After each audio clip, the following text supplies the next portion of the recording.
गुजरात में सूरत के बारडोली निकट एक के बाद एक कई गोदाम में भीषण आग लगने की घटना सामने आने से हड़कंप मच गया। सूरत के बारडोली में धूलिया चौकड़ी निकट कबाड़ के गोदाम में भीषण आग लगने की घटना सामने आई। इस आग ने 11 से ज्यादा गोदाम को चपेट में ले लिया, जिसके चलते कबाड़ के सभी गोदाम जलकर खाक हो गए। प्लास्टिक के गोदाम में लगी आग ने देखते ही देखते बड़ा स्वरूप धारण कर लिया, जिसके चलते प्रांत अधिकारी द्वारा इसे मेजर कॉल घोषित किया गया। दमकल के 15 से ज्यादा दस्ते मौके पर पहुंचे और आग पर काबू पाने के लिए कड़ी मशक्कत की। इस भीषण आग के चलते पूरे इलाके में अफरा तफरी का माहौल देखा गया।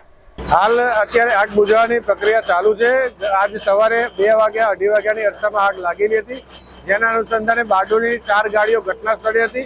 તેમજ આગની જ્વાળાઓને તીવ્રતા જોઈ અમે બારડોલી પોલીસ સ્ટેશનને તેમજ મામલતદાર સાહેબને તેમજ મહેરબાન પ્રાંત સાહેબને પણ અમે સંદેશો આપ્યો હતો, જેની ઘટનાની ગંભીરતા લઈને તેઓ પણ અમે આ સ્થળ પર હાજર હતા અને આસપાસની નગરપાલિકાઓ, મહાનગરપાલિકાઓ, જિલ્લા ફાયર હેડક્વાર્ટરની ગાડીઓ ઘટના સ્થળે બોલાવેલી છે। હાલ જે ગોડાઉન છે, હાલ અત્યારે એકદમ પાછળના ભાગે આગ છે, જેથી વોટર રિલે કરી અને અમે અત્યારે આગ બુઝાવવાની કોશિશ કરીએ છીએ। 4 થી 5 ગોડાઉનમાં લાગીએ।